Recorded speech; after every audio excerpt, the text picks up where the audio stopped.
They gave us 20 days to respond to their, denied our appeal.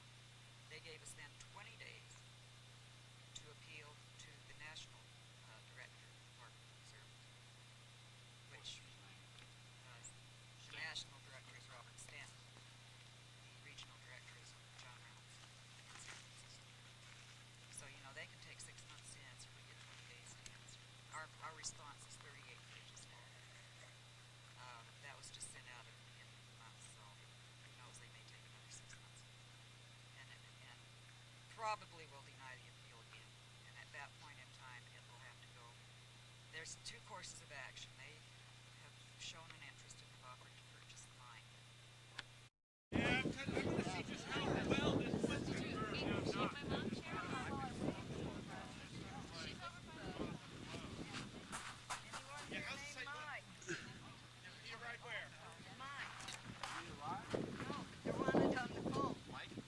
Mike.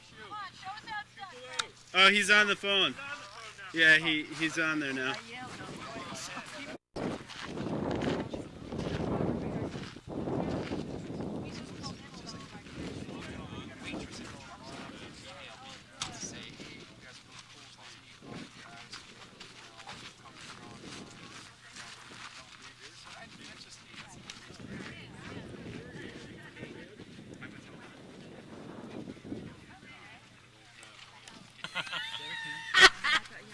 Mike, you're in there and you're never coming out now.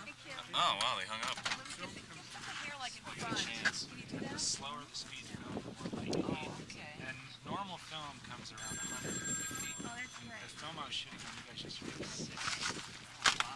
Okay, what state is it from?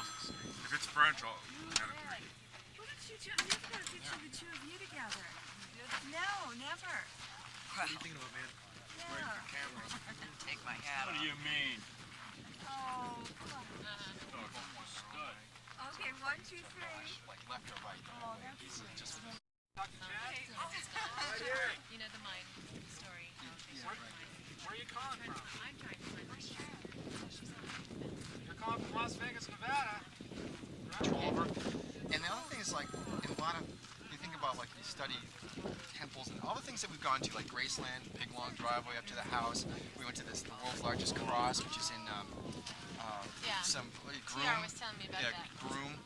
And there's this long road that goes up with poles, and then there's this cross at the end of it.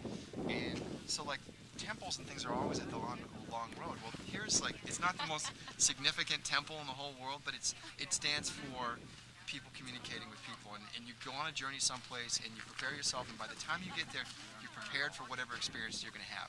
Whatever that experience is totally individual to whoever comes. I mean, it's going to be different for everybody. You pick up that phone, and what qualifies them as a freak and you as a freak is, first of all, you came here, right? And they called the number. Yeah. So you, right off the bat, when you pick up that phone, right, you have something in common with you that you don't know. And you walk around the street up and down with people all the time, and you walk right by them. You have no idea who's cool and who's not cool, or who you have something in common with. You know, right when you pick up that phone, you know there's something that you're tied to somebody with. We've been just mulling over, like, what is this wrong?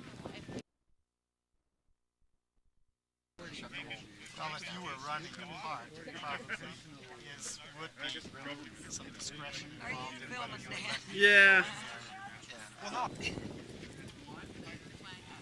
Very slow motion, taking the second picture. We have to get this camera on. She's not paying attention. All right. And 3, 2. Oh, my hair's in the picture. Right. Nice. Now, hold still. Hold still. Take this. Take I'll take one with you. mine. Okay, cool. We need to get Marty in here and let her talk. Yeah. She's got a lot to say. I love it. Okay, everybody look at me. And 3, 2. That one, did that go? cheesy. Oh. Shots.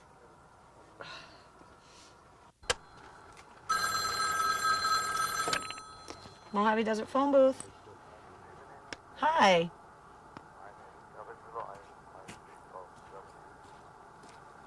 Hi, how are you? I said hi. Yeah, hi. What's your name? Carrie. Harry. Yeah. You make film? No, I'm here with the people making the film. Ah, yeah. No, I called yesterday with the man who is named Jay, yeah? Jay? Jay. Oh, okay. I believe you know him, yeah? I don't think I know him, but You know, I live in Germany. My house is near Munich, yeah? South Germany, yeah? how'd you find out about the phone? Huh? What? How did you find out about the phone booth?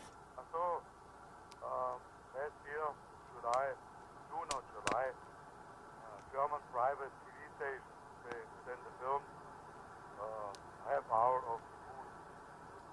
It's very beautiful up here. You should come here someday and answer it. Yeah, I shall come next year for 3 months to the States, yeah. You're gonna stay here for 3 months? Yeah. You're gonna see a lot of cows. Not near the food. You know, it's very easy. No, Most interesting? He asked you if you were my wife? Yeah, That's funny. that was pretty funny actually.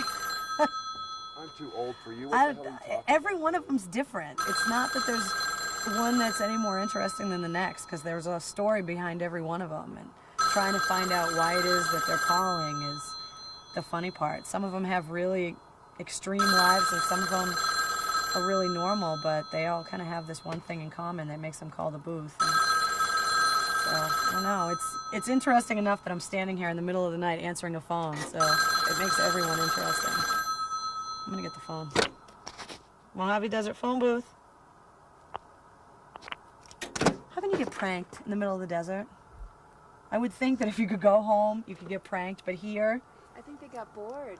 they got caller ID. Can I call them back? Can I star 69 them? Does this work? You could try it. I've never tried it. That would be funny. No, it doesn't work. Oh well. She hates me now. I told her to break up with her boyfriend and she hates me.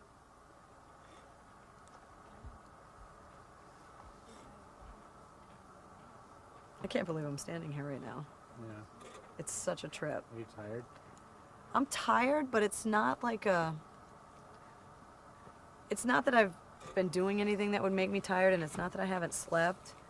It's just that the stress of putting this whole trip together and getting it all organized and everything, and then you finally come out here and it's okay for you to relax about it.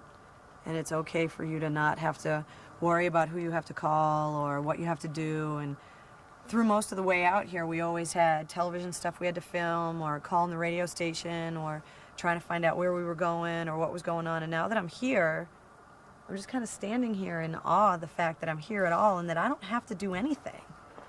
And it's a release almost. You just get into this relaxation mode, and it's kind of like a drug. It just kind of, it's like popping a Valium. You just go, oh, wow, I don't have to call anybody. I don't have to do anything. And it's so quiet that you just kind of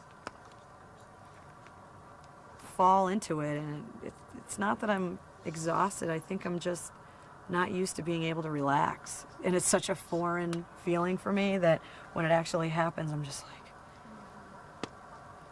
I don't know what to do with it. Like, I got my hands in my pockets and I'm just kind of standing there going, this is okay. I don't have to go anywhere. I'm just going to stand here and answer this phone for a while, as ridiculous as it is. And I don't know, it's just weird. I feel really good. I feel really relaxed, and this is what it feels like after I go skydiving. And I haven't been skydiving in a while, and I kind of miss this whole monkey off the back thing. I feel like I just went to the chiropractor for like a 6-hour adjustment session, and I walked out and I'm like, So do you think this experience has changed your life in any profound way? absolutely. In what way? In every way. I mean, this has been such an ongoing process, and for me, laying on the couch in the middle of the night that night watching the news and seeing the phone number, and just, had I not gotten off the couch and written the number down, I never would have called, and I probably never would have heard of the phone booth again until somebody else had to tell me about it. And so me getting off the couch to get a pen put me here 5 or 6 months later, and I don't know, just the littlest things in life can turn into the most amazing things, and you don't even realize that it's going to happen. You could bump into somebody and it could be nothing, and then you could bump into somebody and it could be the most amazing thing, and you'll never leave that person's side, and you'll know them forever, and you just never know until you bump into them. And that's kind of what this was. I just kind of bumped into the number, and it could have been something that died. It could have been something that the listeners didn't like or that they weren't interested in, and it didn't turn out that way. And it just,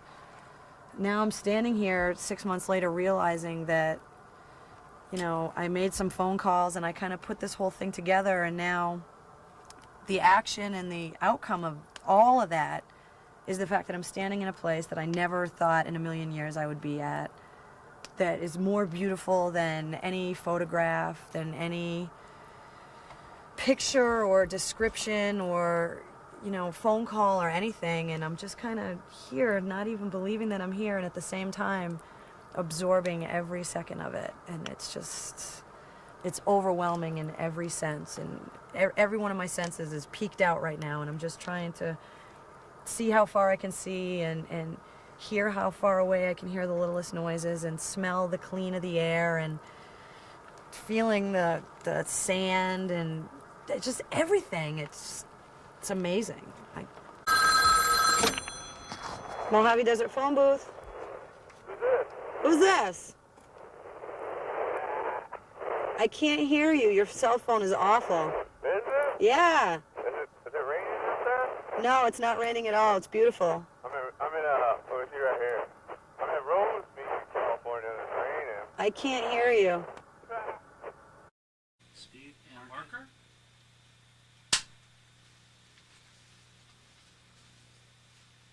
No, we'll cut.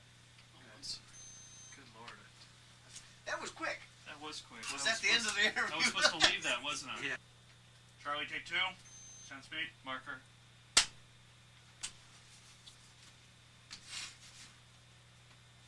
And we're good. And Charlie, let's start sort of where we did last time. How long have you called the desert your home? Well, I've been in this house here about 18 years. And The desert's been my home for about 25 years. what brought you to the desert? I enjoyed it. I used to come up here on weekends, and I'd help the guy that was running the SEMA cinder mine. And I liked it, so I just quit my job and I moved up here. And what'd you do at the mine? I was, well, at the end of it, I was operating it. I was the boss. But I was loader, plant operator, everything like that. Just everything that come along, I've done it.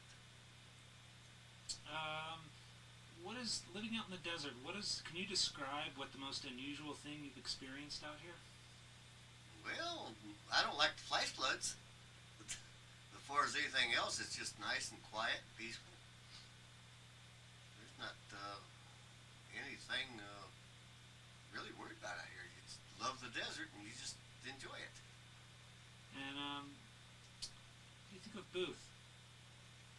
Well, the phone booth, it was put in around 48. It was for the ranchers and the miners, for the truck drivers that comes in and out hauling. Now the phone wasn't put where it's at right now. It was at the first Y down here at the end of the road. And then it was vandalized so much they moved it down to where it's at right now. And it's been out there ever since. The phone company keeps it maintained for us. They said now it will not be moved. They're going to keep it. Because one of the guys out here, he's threatened to even pull it out of the ground, but they said it doesn't matter. They'll put it back up. Who's that? Who threatened to pull it out? Well, that was one of the ranchers. He didn't like people going through his yard and stuff like that, which it is a hassle for him. He's got his animals and his kids and everything, and they're driving right through his yard. And he's kind of ticked off about it, so it's... I hear the Park Service also isn't so happy about the phone booth. Well, I don't know. The Park Service never told me anything about this, because they maintain the area, and